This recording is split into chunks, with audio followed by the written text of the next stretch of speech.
우리는 하나님을 공정하시고 공평하신 하나님으로 이해하고 또 그렇게 알고 있습니다. 맞습니다. 우리 하나님은 공정하시고 공평하신 하나님이십니다. 하지만 우리가 성경을 잘 보면은 우리 하나님은 어느 누구를 또 어떤 집단을 일방적으로 어찌 보면 편파적으로 편들어 주시는 하나님이시기도 합니다.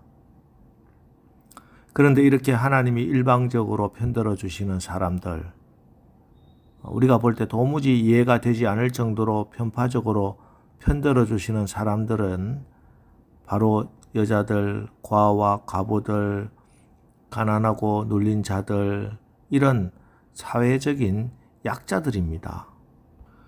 이미 무게 중심과 거추가 가진 자와 힘 있는 자의 편으로 기울어져 있는 세상에서 하나님께서 그 반대편에 서 있는 약한 자들, 가지지 못한 자들, 빼앗긴 자들, 고아들, 과부들, 그들에게 힘을 실어주시고 또 그들을 편들어 주심으로 말미암아 이 세계의 무게 중심의 추를 가운데로 돌려놓습니다.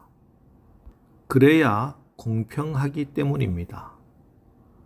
오늘 신명기 25장 말씀은 바로 이 빼앗긴 자, 가지지 못한 자, 또 남편을 잃고 힘들어하는 여인들을 하나님 편에서 편들어 주시는 모습, 또 그것을 법으로 정한 하나님의 마음이 잘 드러나고 있습니다. 5절, 6절 말씀, 형제들이 함께 사는데 그중 하나가 죽고 아들이 없거든 그 죽은 자의 아내는 나가서 타인에게 시집가지 말 것이요 그의 남편의 형제가 그에게로 들어가서 그를 맞이하여 아내로 삼아 그의 남편의 형제된 의무를 그에게 다 행할 것이요 그 여인이 낳은 첫 아들이 그 죽은 형제의 이름을 잊게 하여 그 이름이 이스라엘 중에서 끊어지지 않게 할 것이니라. 이 말씀은 우리도 잘 아는 형사치수제도, 형수나 제수를 취하여 결혼하는 고엘법입니다. 자, 이 고엘법의 목적은 아들을 낳아주는 것이 목적입니다. 죽은 형제의 아들을 낳아주는 것이죠. 왜 아들을 낳아줘야 하는가? 아들이 없는 이스라엘 과부들은 법적으로 땅을 소유할 수가 없습니다. 그래서 남편이 아들을 낳지 못하고 부인만 남겨놓고 죽으면은 그 땅은 자동적으로 다른 사람에게 넘어가 버립니다. 그리고 이스라엘에서는 돈이 있다고 땅을 마음대로 살 수 있는 것도 아니었습니다. 그래서 아들이 없는 과부가 땅을 가지려면은 방법은 단 하나, 누군가 이 과부에게 아들을 낳아줘야 하는 것입니다. 그래서 하나님께서는 남편의 형제 중에 과부에게 아들을 낳게 하는 것을 허용하셨고, 형제 중에 그럴 만한 사람이 없으면 친족 중에 가장 가까운 사람이 그렇게 하도록 했습니다. 그러니까 이 과부가 낳은 첫째 아들은 이 사람의 아들이 되는 것이 아니라 죽은 형제의 아들이 되고 또 죽은 형제의 아들을 낳아주는 것만으로도 끝나는 것도 아닙니다. 과부와 결혼한 사람은 죽은 형제의 명의로 되어 있던 그 땅을 도로 사서 과부와 그 아들의 명의로 넘겨주어야 하는 것입니다. 기업을 물러준다는 것이죠. 완전히 죽은 형제의 의무를 다 해야 되는 것이지요. 이처럼 이 형사치수제도, 기업 물을 제도는 철저하게 과부가 된 한 여인을 보호하겠다 하는 하나님의 의도, 남편이 죽고 자식도 없는 여인의 노후까지도 하나님이 책임져 주시겠다 하는 그 말씀입니다. 하지만 이것을 형수나 제수를 떠안아야 하는 남자의 입장에서 보면 참 곤란한 문제죠.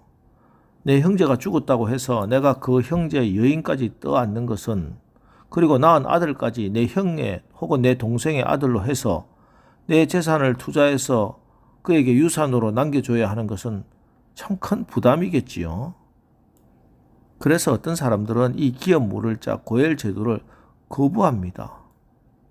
자, 그러면 그때 어떻게 할 것인가? 8절에서 10절에 보면은 그 성읍 장로들은 그를 불러다가 말할 것이며 그가 이미 정한 뜻대로 말하기를 내가 그 이자를 맞이하기를 즐겨하지 아니하노라 하면 그의 형제의 아내가 장로들 앞에서 그에게 나아가서 그의 발에서 신을 벗기고 그의 얼굴에 침을 뱉으며 이러기를 그의 형제의 집을 세우기를 즐겨 아니하는 자에게는 이같이 할 것이라 하고 이스라엘 중에서 그의 이름을 신벗김 받은 자의 집이라 부를 것이니라.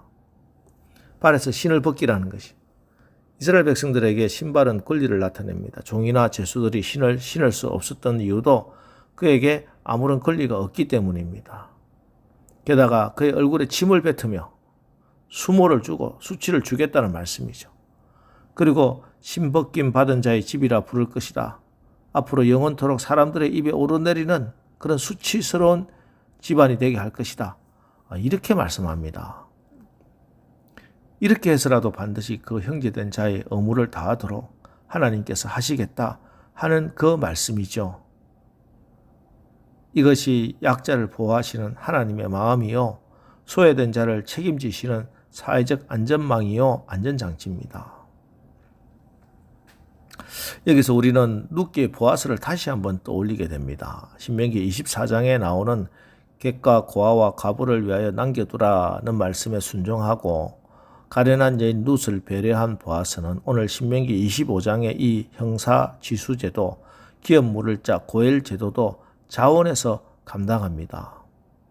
사실 원래 보아스가 룻에게 기업을 물려줄 1순위 고엘이 아닙니다.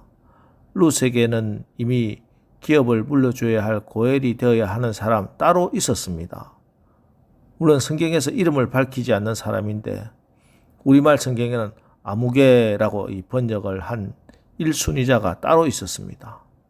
그런데 이 아무개가 내가 이것을 하지 않겠다고 선언합니다. 룻기 4장 6절 나는 내 기업에 손해가 있을까 하여 물으지 못하노라. 보아스 그대가 부르라. 나는 물으지 못하겠노라. 이 형사지수제도 고엘제도라고 하는 것이 철저하게 연약한 자를 헌신적으로 돌보는 하나님의 은혜를 실천하는 것입니다. 그러나 하나님의 은혜가 없었던 아무개는 손해를 보게 생긴 것을 알고 포기해버리죠. 얼마나 놀랐던지 물으지 못하겠다는 말을 2번씩이나 반복합니다. 고개를 절레절레 흔드는 모습이 눈에 선합니다. 그러나 보아스는 아름다운 희생과 헌신의 마음으로 하나님께서 자기에게 주어진 이 의무를 능동적으로 부여잡습니다. 그리고 역사가 흐른 다음 이 기업 물을 자의 의무를 기쁨으로 담당한 보아스는 메시아의 가게에 들어가게 됩니다. 사실 우리가 하나님의 일을 할 때 그것이 아무리 선한 일이요 하나님의 뜻이라 할지라도 부담이 있을 수가 있지요. 아니, 그런 부담과 장애는 반드시 우리를 기다리고 있습니다.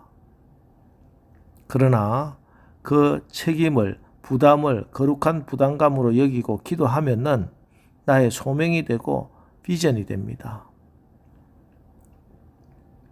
유다가 망하고 바벨론의 포로로 끌려가 있던 때 느헤미야는 페르시아 왕의 술관원, 요즘 치면 미 백악관 비서실장 정도 되는 아주 고위직이었습니다.